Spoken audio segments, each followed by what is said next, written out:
Can you think back to one of your first scripts, and when you look at now where you are and having critiqued people's work and rewritten it and all the things that you've done in your career, what was wrong with your first script?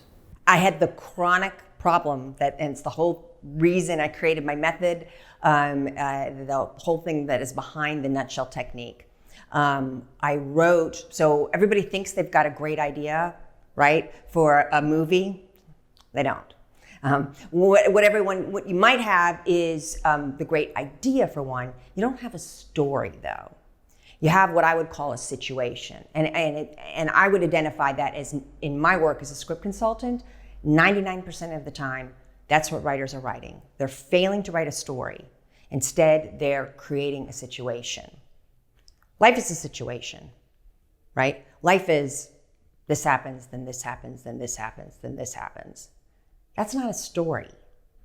Story is this happens, which leads to that happening, which makes it ironic when this other thing happens. There's this connection between the parts.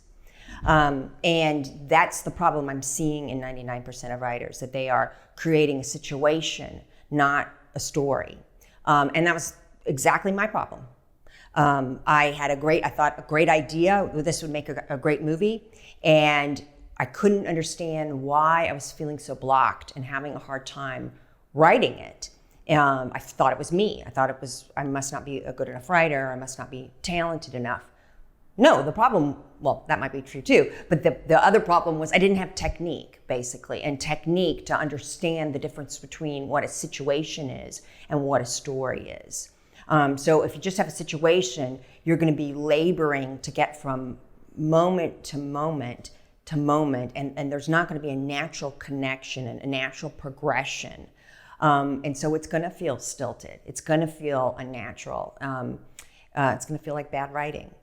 But with technique, that's the secret to making something feel like an organic story that has resonance and has power.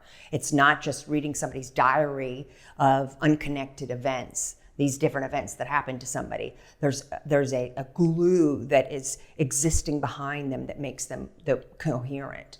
So I absolutely suffered from the exact same problem that I've been addressing. That's the whole reason I created my method.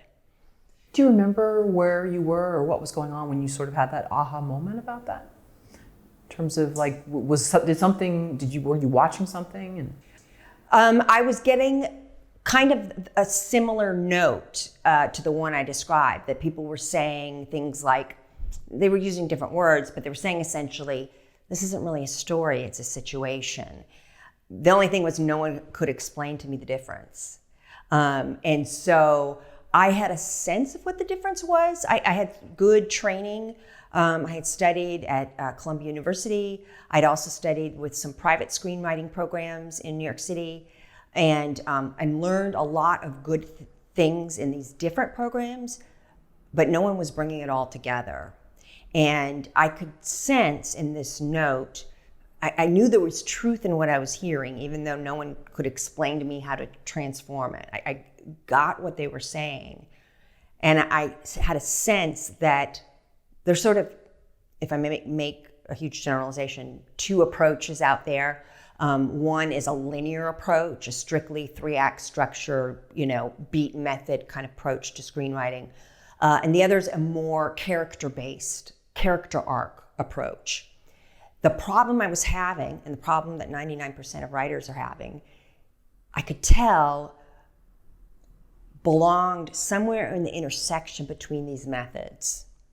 That these methods do not exist. If a story is functioning properly, these are not separate things, character arc and 3-act story structure. They're actually very specific points where they need to intersect. And if you fail to hit those intersections, you're going to end up with a situation, but not a story. And so with this note I was getting, I started analyzing movies. I started deconstructing movies. And deconstructed hundreds of them, just kind of obsessively taking notes and trying to find these moments. And it took a little while. And right off the bat, I essentially identify 8 elements that are required to tell the story in my method. And these are interconnected elements. These are not beats. These are not moments in time. These are elements of the story.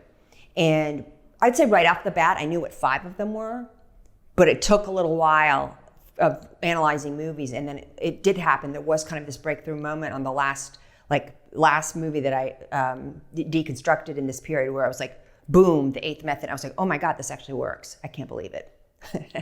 What movie was it? I'm just curious. I don't know that I can identify the movie. I have notebooks full of them at that time, but it was kind of like, holy cow, this actually works once that last one dropped. And then I could use those 8 things and apply it up against every movie from then on. It was like, oh my God, they're there. They're there. I can't believe it. It's there in every single movie. Well, you go into several movies in your book, don't you? Yeah, I do. Mm-hmm. Mm-hmm. Right, from Chinatown to Silver Linings Playbook. I mean, you run the gamut.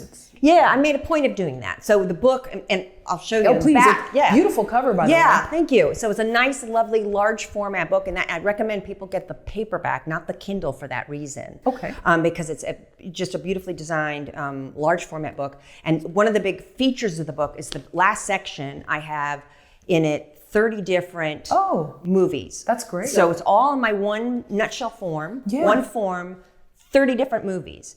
And so the book's designed for you to flip back and forth when you're reading, and I mention a movie so that you can look and see how it fits in the alphabetical listing of movies in the back. Oh, great. You can see how that element fits into the whole picture.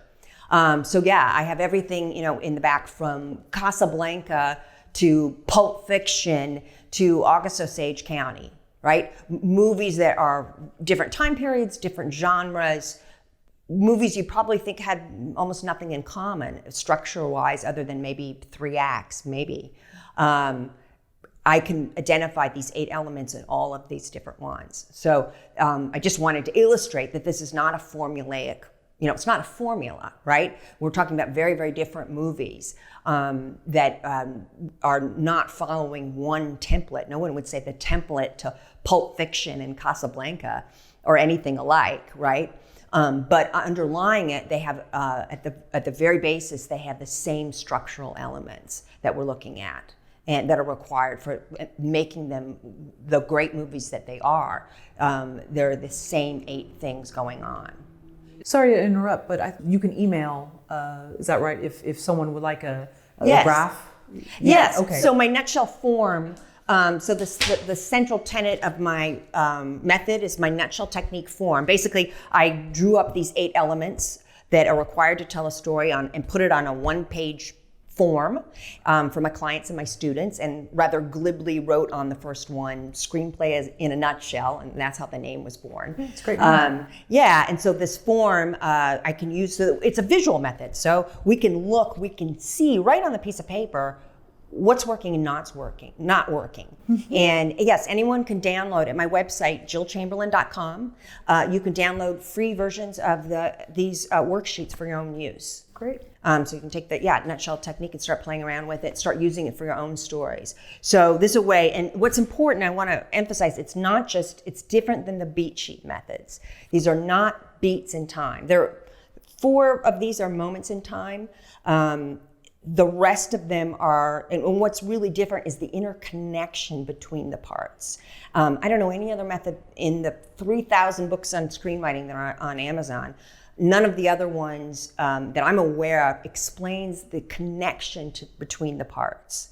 Most of the books you're going to find on Amazon that deal with structure, they do what I call a beat sheet method, where they tell you you're supposed to hit these pre-prescribed 15 or 22 or however many beats that happen in a typical Hollywood movie.